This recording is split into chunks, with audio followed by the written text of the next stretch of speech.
إن الحمد لله نحمده ونستعينه ونستغفره ونعوذ بالله من شرور أنفسنا ومن سيئات أعمالنا من يهده الله فلا مضل له ومن يضلل فلا هادي له وأشهد أن لا إله إلا الله وحده لا شريك له وأشهد أن محمدا عبده ورسوله يا أيها الذين آمنوا اتقوا الله حق تقاته ولا تموتن إلا وأنتم مسلمون يا أيها الناس اتقوا ربكم الذي خلقكم من نفس واحدة وخلق منها زوجها وبث منهما رجالا كثيرا ونساء واتقوا الله الذي تساءلون به والأرحام إن الله كان عليكم رقيبا يا أيها الذين آمنوا اتقوا الله وقولوا قولا سديدا يصلح لكم أعمالكم ويغفر لكم ذنوبكم ومن يطع الله ورسوله فقد فاز فوزا عظيما أما بعد فإن أصدق الحديث كتاب الله وأحسن الهدي هدي محمد صلى الله عليه وسلم وشر الأمور محدثاتها وكل محدثة بدعة وكل بدعة ضلالة وكل ضلالة في النار. محترم و مکرم حاضرین مجلس، ہم اللہ رب العالمین کا شکریہ ادا کرتے ہیں کہ اللہ رب العالمین نے ہمیں اس کی ذات اور صفات سے متعلق کچھ جاننے اور سیکھنے کے لیے دوبارہ یہ مجلس منعقد کرنے کی توفیق عطا فرمائی. یہ اس موضوع پر ہماری دوسری مجلس ہے. اس سے پہلے کئی مہینہ پہلے اس کی پہلی مجلس اسی مسجد میں منعقد کی گئی تھی جب یہ کتاب منظر عام پر نہیں آئی تھی. جب مسودے کی شکل میں تھی تو طباعت سے پہلے ہی اس کی شرح اس مسجد میں کی گئی تھی. البتہ کتاب مکمل کرنا اس ایک مجلس میں ممکن نہیں ہوا تھا. تقریباً آدھے حصے تک ہم پہنچے تھے. اللہ کے فضل و کرم سے آج یہ دوسری مجلس منعقد کی گئی ہے جس میں ہم اس کتاب کی شرح مکمل کرنے کی کوشش کریں گے. اللہ کے فضل سے کتاب اب چھپ چکی ہے اور الحمدللہ اس کی طباعت دارالعبادلہ سے ہوئی ہے اور الحمدللہ بہت اچھے کوالٹی کے ساتھ آرٹ پیپر میں اس کو چھاپا گیا ہے. جن کو ضرورت ہو وہ دارالعبادلہ سے رابطہ کر کے اس کتاب کو حاصل کر سکتے ہیں. گزشتہ درس میں ہم وَلَا يَسْتَحْيِي مِنَ الْحَقِّ یہاں تک پہنچے تھے. صفحہ نمبر 6 کے بالکل وسط میں يَفْرَحُ بِتَوْبَتِهِمْ وَيَسْتُرُ عَلَيْهِمْ وَيَعْفُو عَنْهُمْ وَيَغْفِرُ لَهُمْ وَيَرْحَمُهُمْ ومن استحیا یستحیی منہ ولا یستحیی من الحق. یہاں تک گزشتہ درس میں ہم پڑھ چکے تھے. یہاں تک شرح کی جا چکی تھی. اس کے بعد کا جو حصہ ہے انشاءاللہ آج کے درس میں وہاں سے پڑھنا شروع کریں گے. لیکن اس سے پہلے کہ ہم اگلی عبارت پڑھیں، بنیادی طور پر اللہ رب العالمین کے اسماء و صفات کے باب میں اہل سنت والجماعت کا جو اصولی قاعدہ ہے اسے دوبارہ دہرانا ضروری محسوس کرتا ہوں، اس لیے کہ ایک لمبا وقفہ ہو چکا ہے. ہو سکتا ہے بہت سارے لوگوں کے ذہن سے یہ بات نکل چکی ہو اور اسی اصول کی بنیاد پر، اسی قاعدے کی بنیاد پر ہی آگے کی تمام باتیں ہم سمجھیں گے. لہذا اس قاعدے کا دوبارہ دہرانا ضروری ہے. وہ شروع میں کتاب کے ہم نے یہ قاعدہ بیان کیا ہے کہ اللہ رب العالمین کے جتنے اسماء ہیں، اللہ رب العالمین کی جتنی صفات ہیں، اہل سنت والجماعت ان تمام ناموں پر اور ان تمام صفات پر ایمان لاتے ہیں. جو کچھ اللہ رب العالمین نے اپنے لیے قرآن کریم کے اندر بیان کیا ہے یا اللہ کے رسول صلی اللہ علیہ وسلم نے اپنی حدیث کے اندر بیان کیا ہے، اہل سنت والجماعت ان تمام ناموں اور ان تمام صفات پر ایمان رکھتے ہیں، 4 اہم قیود اور شروط کے ساتھ جو بھی اللہ نے بیان کیا اپنے لیے قرآن میں، اللہ کے رسول نے اللہ رب العالمین کے لیے احادیث میں بیان کیا ہے، ان تمام ناموں پر، ان تمام صفات پر ہم ایمان لاتے ہیں، لیکن 4 قیود کے ساتھ، 4 شروط کے ساتھ۔ پہلی شرط ہے کہ ہم تحریف نہیں کرتے، جو بھی اللہ رب العالمین کے نام یا اس کی صفات وارد ہیں ان میں تحریف نہیں کرتے، من غیر تحریف ولا تعطیل ومن غیر تکییف ولا تمثیل۔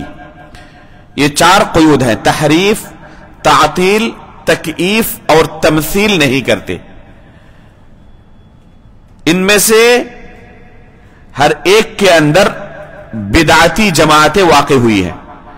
بعض لوگ اللہ رب العالمین کے تعلق سے جو قرآن کے اندر دلیلیں موجود ہیں یا احادیث کے اندر دلیلیں موجود ہیں ان میں یا تو تحریف کرتے ہیں یا ان کی تعطیل کرتے ہیں یا تکییف کرتے ہیں یا تمثیل کرتے ہیں۔ چاروں میں سے کسی نہ ایک میں، ایک بدعت میں وہ ضرور واقع ہوتے ہیں۔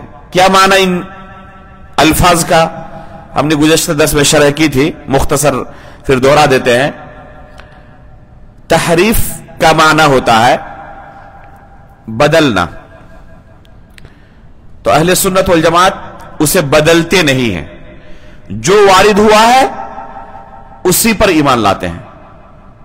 جیسے استوا ہے تو استوا ہی مانتے ہیں اللہ رب العالمین کے لیے، الرحمن علی العرش استوا۔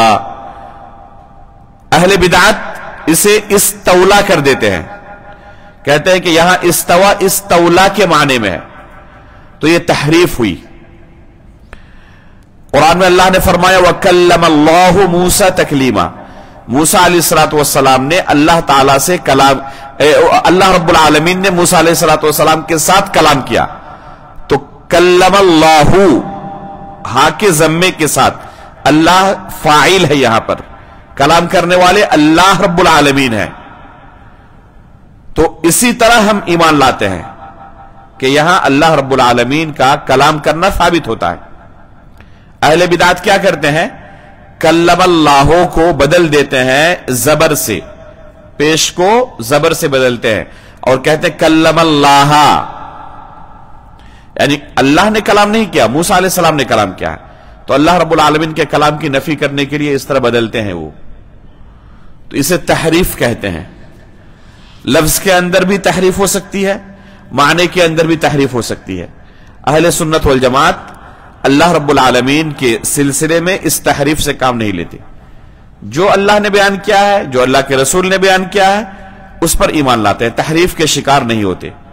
ولا تعطیل، اور تعطیل بھی نہیں کرتے، تعطیل کہتے ہیں انکار کرنے کو، یہ کسی بھی صفت کا انکار نہیں کرتے، یہ اللہ رب العالمین کے سلسلے میں نہ کسی صفت کا انکار کرتے ہیں اور نہ اللہ رب العالمین کے کسی نام کا انکار کرتے ہیں، جو اللہ رب العالمین نے بیان کیا اس پر ایمان لاتے ہیں۔ اہل بدعت کا طریقہ یہ ہے کہ اللہ رب العالمین کے لیے ان صفات کو وہ نہیں مانتے۔ آپ ان سے پوچھیں گے اللہ رب العالمین کے صفات کے بارے میں تو کہیں گے نہ اللہ رب العالمین کے ہاتھ ہیں، نہ اللہ تعالیٰ کا چہرہ ہے، نہ اللہ رب العالمین کی آنکھیں ہیں، نہ اللہ رب العالمین کے قدم ہیں۔ جو اللہ رب العالمین نے صفات اپنے لیے ثابت قرار دی ہے، اللہ رب العالمین علم کی صفت سے متصف ہے، رحمت کی صفت سے متصف ہے، غضب کی صفت سے متصف ہے، کلام کرنے کی صفت سے متصف ہے، دیکھنے سننے کی صفت سے متصف ہے، لیکن اہل بدعت کیا کرتے ہیں؟ ان صفات کی تعطیل کرتے ہیں، انکار کر دیتے ہیں، نہیں مانتے اللہ رب العالمین کے لیے ان صفات کو۔ تو یہ معطلہ کا فرقہ ہے، ان کو کہتے ہیں معطلہ، انکار کرنے والے۔ بعض لوگ بعض صفات کا انکار کرتے ہیں، بعض کو ثابت مانتے ہیں، تو ان کے اندر بھی تعطیل موجود ہے۔ اہل سنت والجماعت ایسا نہیں کرتے، کسی بھی صفت کا، کسی نام کا انکار نہیں کرتے۔ اسی طرح وَمِنْ غَيْرِ تَكْيِيفٍ وَلَا تَمْثِيلٍ، اللہ رب العالمین کی صفات کی کیفیت بیان نہیں کرتے، اگر کوئی سوال کرے کہ کیسے، تو کہتے ہیں اللہ رب العالمین نے اس کا جواب نہیں دیا ہے۔ اگر ضروری محسوس ہوتا تو اللہ تعالیٰ خود بیان کرتے، اللہ کے رسول خود بیان کرتے، یا کم از کم صحابہ کرام پوچھتے تو اللہ کے رسول جواب دیتے، سلف صالحین پوچھتے صحابہ کرام سے، تابعین پوچھتے، لیکن انہوں نے نہیں پوچھا، اللہ تعالیٰ نے نہیں بیان کیا ہے۔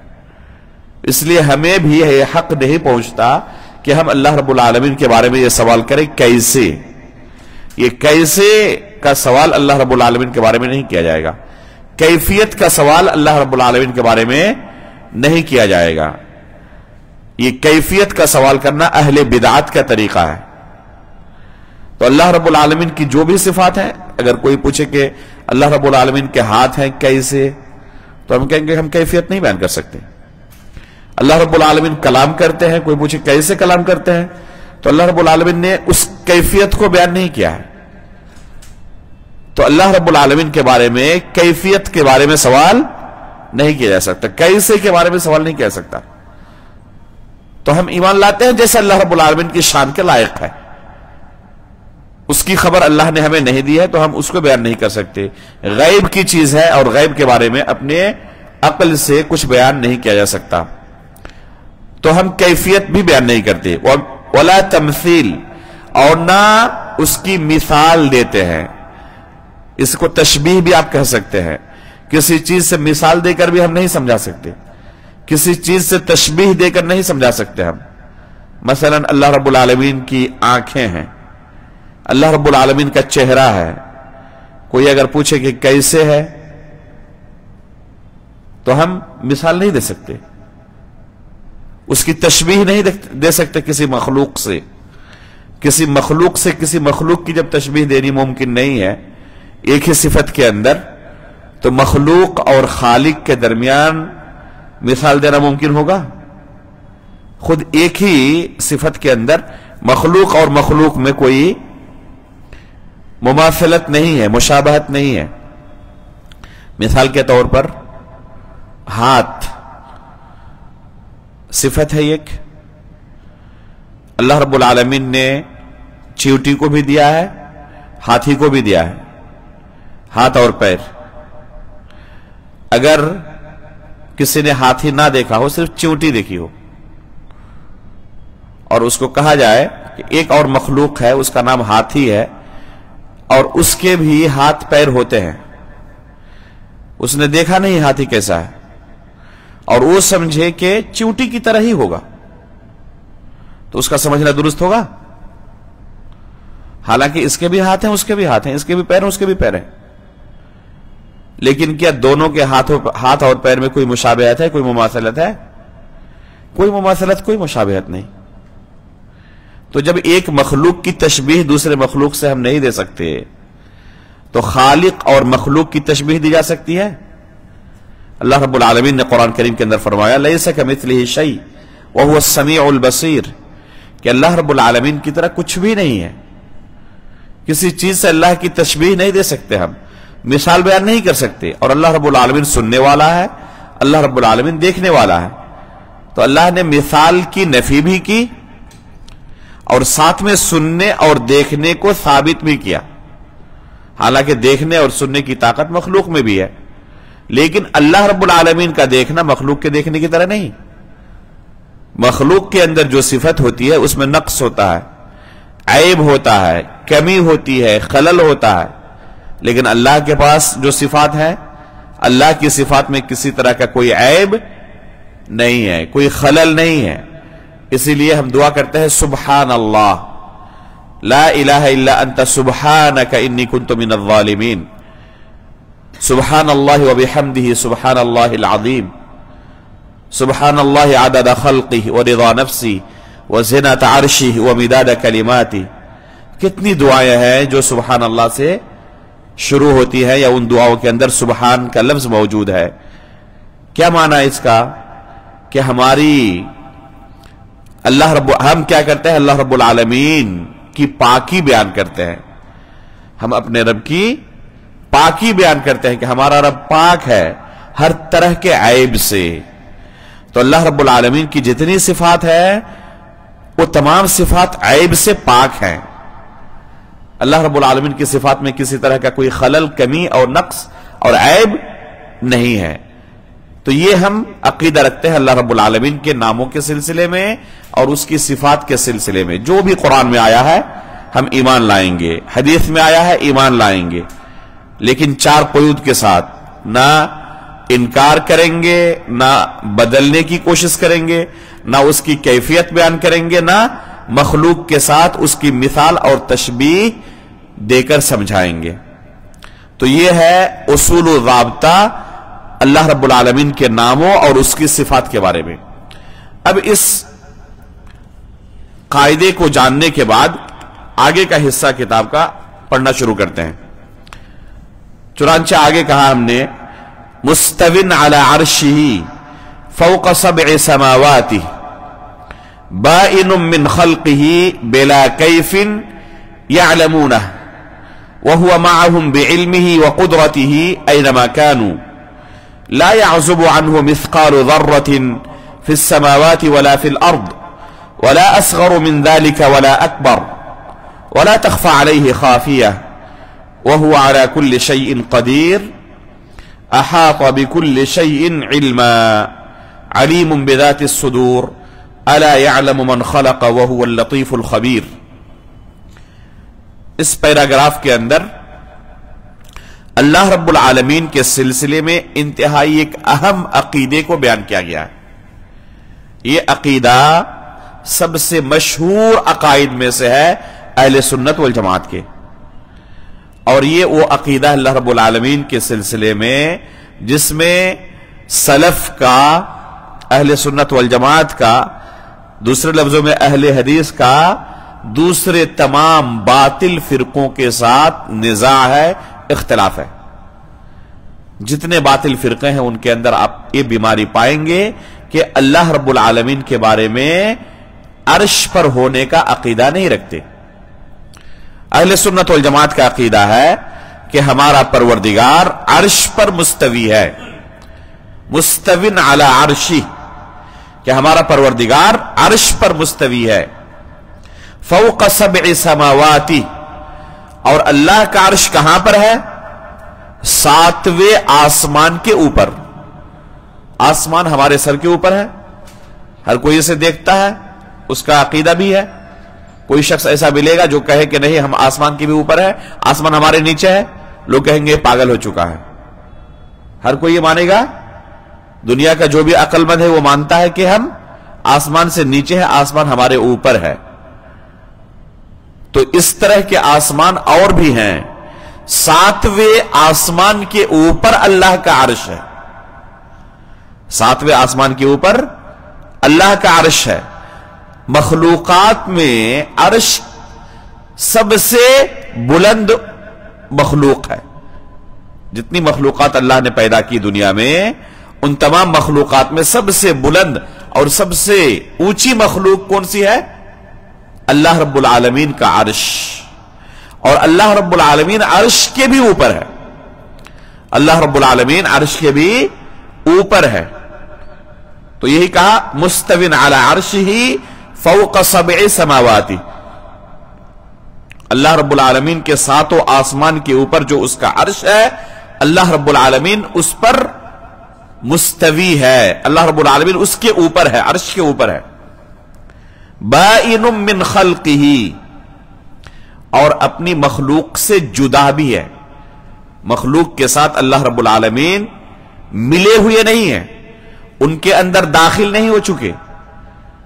یہ عقیدہ کہ اللہ رب العالمین مخلوق کے اندر داخل ہو چکے ہیں، جیسے یہ مخلوق ہے اور اس کے اندر اللہ ہے، تو اس مخلوق کے اندر اللہ رب العالمین ہوئے. تو یہ عقیدہ حلول اور اتحاد کا عقیدہ کہلاتا ہے، اور یہ کفریہ عقیدہ ہے کہ کوئی مانے کہ اللہ رب العالمین اپنی مخلوق کے اندر داخل ہو چکے ہیں. انسان کے اندر اللہ ہے، کوئی کہے بلی اور کتے کے اندر اور دوسرے جانوروں کے جسم کے اندر اللہ رب العالمین ہے، تو اس کو عقیدہ حلول کہتے ہیں. یہ کفریہ عقیدہ ہے کوئی اگر مانے. اہل سنت والجماعت کا عقیدہ کیا ہے؟ بائن من خلقہ، کہ اللہ رب العالمین اپنی مخلوق سے جدا ہے. اللہ رب العالمین مخلوق کے ساتھ ملے ہوئے نہیں ہیں، نہ ان کے اندر داخل ہو چکے ہیں. تو اللہ رب العالمین کیا ہے؟ 7ویں آسمان کے اوپر ہے اور مخلوق کے ساتھ ملے ہوئے نہیں بلکہ ان سے جدا ہے. اس کے بعد کہا بلا کیف یعلمونہ، اس کی کوئی کیفیت ہم جانتے نہیں ہیں. اس کی کیفیت تو ہے، کیفیت کا انکار نہیں، لیکن اس کیفیت کا علم ہمیں نہیں ہے.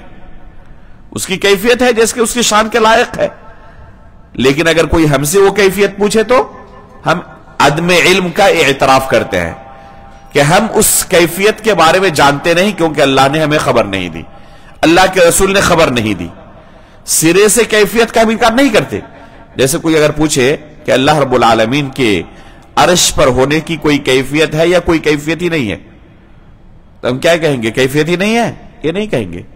کیفیت تو ہے لیکن ہمیں اس کا علم نہیں ہے، کیونکہ اللہ رب العالمین نے اس کیفیت کے بارے میں ہمیں خبر نہیں دی ہے. تو ہم کیفیت کا سرے سے انکار نہیں کرتے، بلکہ کیفیت کے بارے میں اپنے علم کا انکار کرتے ہیں کہ ہمارے پاس اس کا علم نہیں ہے، کیونکہ اللہ نے ہمیں اس کے بارے میں خبر نہیں دی ہے. اور جس کے بارے میں اللہ نے خبر نہ دی ہو، غیب کی چیز اپنے طور پر ہم بیان نہیں کر سکتے. غیب کا علم صرف اللہ رب العالمین کو ہے. اس کے بعد کہا وَهُوَ مَعَهُمْ بِعِلْمِهِ وَقُدْرَتِهِ أَيْنَمَا كَانُوا، اللہ رب العالمین اپنے علم اور اپنی قدرت کے حساب سے ان کے ساتھ بھی ہے جہاں کہیں وہ ہوتے ہیں. یہ دونوں اہم عقیدہ ہے. ہم اللہ رب العالمین کے علو کا بھی عقیدہ رکھتے ہیں، بلند و بالا ہونے کا، اور ساتھ میں معیت کا بھی عقیدہ رکھتے ہیں کہ اللہ رب العالمین انسانوں کے ساتھ، لوگوں کے ساتھ ہوتے ہیں جہاں کہیں پر ہو. لیکن یہ ساتھ کا ہونا، یہ معیت جو ہم ثابت کرتے ہیں اللہ رب العالمین کے لیے، تو معیت کون سی ہے؟ ذات کے ساتھ نہیں، ذات کے ساتھ معیت نہیں ہے بلکہ علم اور قدرت کے ساتھ. تو اللہ رب العالمین اپنے علم اور قدرت کے ساتھ ہر ایک کے ساتھ ہوتے ہیں. قرآن میں اللہ رب العالمین نے فرمایا يَعْلَمُ مَا يَلِجُ فِي الْأَرْضِ وَمَا يَخْرُجُ مِنْهَا وَمَا يَنزِلُ مِنَ السَّمَاءِ وَمَا يَنزِلُ مِنَ السَّمَاءِ وَمَا يَعْرُجُ فِيهَا وَهُوَ مَعَكُمْ أَيْنَمَا كُنْتُمْ وَهُوَ مَعَكُمْ أَيْنَمَا كُنْتُمْ وَاللَّهُ بِمَا تَعْمَلُونَ بَصِيرٌ. دیکھیں شروعات کی آیت کی اللہ تعالیٰ نے کس کے ساتھ؟ يَعْلَمُ مَا يَلِجُ فِي الْأَرْضِ وَمَا يَخْرُجُ مِنْهَا. تو علم کے ساتھ آیت کی شروعات کی، يَعْلَمُ سے آیت کی شروعات کی، اور آیت کا خاتمہ بھی کس پر کیا؟ وَاللَّهُ بِمَا تَعْمَلُونَ بَصِيرٌ، کہ اللہ رب العالمین جو تم عمل کرتے ہو اسے دیکھ رہا ہے. یعنی اللہ رب العالمین قوت اور قدرت کے اعتبار سے، علم کے اعتبار سے تمہارے ساتھ ہے. تو صفت معیت بھی ہم اللہ کے لیے ثابت کرتے ہیں، اور ساتھ میں صفت علو بھی اللہ کے لیے ثابت کرتے ہیں کہ اللہ تعالیٰ بلند و بالا بھی ہے اپنی ذات کے اعتبار سے، اور اللہ رب العالمین لوگوں کے ساتھ بھی ہے علم اور قدرت کے اعتبار سے. وَهُوَ مَعَكُمْ أَيْنَمَا كُنْتُمْ میں جو اللہ رب العالمین نے اپنے بارے میں کہا ہے کہ اللہ رب العالمین تمہارے ساتھ ہوتے ہیں، اس سے بعض اہل بدعت نے دلیل پکڑی کہ اللہ رب العالمین ہر جگہ موجود ہے، کیونکہ کہا وَهُوَ مَعَكُمْ أَيْنَمَا كُنْتُمْ، تم جہاں کہیں ہوتے ہو تمہارے ساتھ اللہ ہوتے ہیں. تو اس سے اہل بدعت نے کیا دلیل پکڑی ہے کہ اللہ رب العالمین اپنی ذات کے اعتبار سے ہمارے ساتھ ہوتے ہیں. حالانکہ معیت کا معنی، معکم کا معنی نہ عقلی اعتبار سے نہ عربی زبان کے اعتبار سے ذات کے طور پر، جسمانی طور پر ساتھ ہونے کا لازمی معنی ہے. لفظ معیت کا یہ معنی لازمی معنی نہیں ہے کہ اگر معیت کو ثابت کیا جائے تو جسمانی طور پر ساتھ ہونا لازم آئے. قرآن میں اللہ رب العالمین نے کیا کہا؟ یا ایھا الذین آمنوا، یا ایھا الذین آمنوا اتقوا اللہ وکونوا مع الصادقین. کہا نا کہ اے ایمان والو اللہ سے ڈرو اور کن کے ساتھ رہو؟ سچے لوگوں کے ساتھ رہو. وَكُونُوا مَعَ الصَّادِقِينَ، سچے لوگوں کے ساتھ رہو. دو قسم کے لوگ موجود ہیں دنیا میں، کچھ لوگ جھوٹے ہیں، کچھ لوگ سچے ہیں. تو مؤمنوں کو کن کے ساتھ رہنا چاہیے؟ سچے لوگوں کے ساتھ رہنا چاہیے. کونوا مع الصادقین اللہ نے کہا. تو یہاں جو مع کا لفظ استعمال کیا اللہ نے کہ سچے لوگوں کے ساتھ رہو، تو ساتھ رہنے کا کیا معنی ہے؟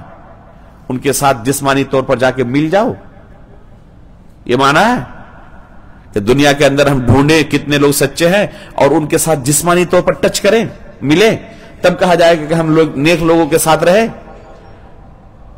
یہ کبھی بھی کوئی نہیں سمجھتا. ساتھ رہنے کا کیا معنی ہے؟ یعنی ان کی رائے ہماری رائے ایک طرح کی ہے، ان کا موقف ہمارا موقف ایک طرح کا ہے.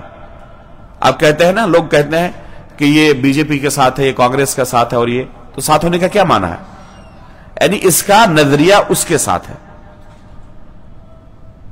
یہ نہیں کہ وہ جسمانی طور پر اس کے ساتھ ملا ہوا ہے اور اس کے ساتھ جدا نہیں ہو رہا ہے کبھی بھی. یہ کوئی بھی نہیں سمجھتا ساتھ ہونے کا معنی. تو اللہ رب العالمین نے جب کہا وَهُوَ مَعَكُمْ کہ اللہ تعالیٰ تمہارے ساتھ ہے، تم جہاں کہیں ہوتے ہو، تو یہ نہ زبان کے اعتبار سے اور نہ عرف کے اعتبار سے اس بات کی دلیل ہے کہ ساتھ ہونے کا معنی ہے کہ جسمانی طور پر ایک دم ٹچ کرے تب ساتھ کہا جائے گا. آپ کہتے ہیں کہ ہم راستے سے گزر رہے تھے اور چاند ہمارے ساتھ تھا، تو کیا ساتھ ہونے کا؟ چاند نیچے اتر کے آپ کے جسم کے ساتھ مل گیا تھا. تو اگر چاند اتنے اونچے ہونے کے باوجود ہزاروں لوگوں کے ساتھ رہ سکتا ہے اپنی روشنی کے اعتبار سے، تو اللہ رب العالمین عرش پر ہوتے ہوئے لوگوں کے ساتھ نہیں رہ سکتا اپنے علم اور قدرت کے اعتبار سے؟ تو کہیں سے یہ معنی نہیں نکلتا وَهُوَ مَعَكُمْ سے کہ اللہ رب العالمین جسمانی طور پر اپنی ذات کے اعتبار سے ہر ایک کے ساتھ ہے. لہذا اس سے یہ معنی اخذ کرنا یہ باطل معنی ہے. لا يعزب عنه مثقال ذرة في السماوات ولا في الارض، یہ قرآن کی آیت سے ماخوذ ہے، سورہ سبا کی 3 آیت سے. اللہ رب العالمین نے کیا فرمایا قرآن کریم کے اندر؟ لا يعزب عنه مثقال ذرة في السماوات ولا في الارض، ذرے کے برابر بھی زمین و آسمان کی کوئی چیز اللہ رب العالمین سے اوجھل نہیں ہے. ولا اصغر من ذلك ولا اکبر، نہ ذرے سے کوئی چھوٹی چیز یا اس سے بڑی چیز، چاہے وہ ذرے سے چھوٹی ہو چاہے ذرے سے بڑی ہو، کوئی بھی چیز زمین و آسمان میں اللہ رب العالمین سے اوجھل نہیں ہے. تو یہ اللہ رب العالمین کے علم کے کمال کی دلیل ہے کہ اللہ رب العالمین کا علم اس قدر کمال کی صفت سے متصف ہے کہ ذرے کے برابر بھی کوئی چیز ہو یا اس سے بھی چھوٹی کوئی چیز ہو تو وہ چیز بھی اللہ رب العالمین سے اوجھل نہیں ہے. اللہ رب العالمین اس کے بارے میں جانتے ہیں. یعلم ما یلج فی الارض وما یخرج منہا، زمین کے اندر کون سی چیز داخل ہوئی کون سی چیز نکلی، ہر چیز کے بارے میں اللہ رب العالمین جانتے ہیں. یعلم ما فی البر والبحر، خشکی کے اوپر کیا ہے، دریاؤں کے نیچے اندر کیا ہے، ہر چیز کے بارے میں اللہ رب العالمین جانتے ہیں. تو اللہ رب العالمین کے صفت علم کی کمال کی دلیل ہے کہ اللہ رب العالمین کا علم کمال کو پہنچا ہوا، ذرے کے برابر یا اس سے بھی اگر کوئی چھوٹی چیز ہو سکتی ہو تو وہ بھی اللہ رب العالمین سے اوجھل اور مخفی نہیں ہے. ولا تخفى علیہ خافیہ، اللہ رب العالمین سے کوئی چیز مخفی نہیں رہ سکتی. تو گرچہ اللہ رب العالمین عرش کے اوپر مستوی ہے لیکن اس سے کوئی چیز مخفی بھی نہیں ہے، یہاں تک کہ ذرے کے برابر بھی نہیں. جیسے کہ قرآن میں خود اللہ رب العالمین نے بیان کیا ہے. ذرہ کسے کہتے ہیں؟ یہ جو روشنی آ رہی ہے، کہیں پر سوراخ ہو دیوار میں تو وہاں سے جو سورج کی روشنی آتی ہے وہاں پر چھوٹے چھوٹے گرد و غبار ہمیں اڑتے ہوئے نظر آتے ہیں. ان چھوٹے چھوٹے گرد و غبار کو جو کہ پورے روم کے اندر موجود ہے، ننگی آنکھوں سے دیکھ نہیں پاتے ہم، صرف وہاں نظر آتے ہیں ہمیں جہاں پر سورج کی روشنی روم کے اندر آ رہی ہے، کمرے کے اندر آ رہی ہے، بس وہیں پر ہمیں یہ چھوٹے چھوٹے گرد و غبار نظر آتے ہیں. ان کو کہا جاتا ہے ذرہ، جو انتہائی باریک ہوتے ہیں، ننگی آنکھوں سے نظر نہیں آتے.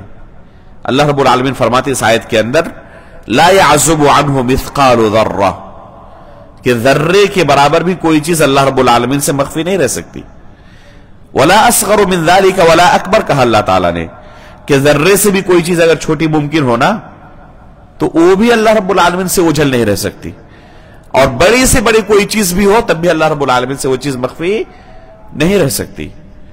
تو یہ اللہ رب العالمین کے علم کی حالت ہے کہ اللہ رب العالمین کا علم ہر چیز کو کیا ہے؟ شامل ہے، وسیع ہے. وَهُوَ عَلَى كُلِّ شَيْءٍ قَدِيرٌ.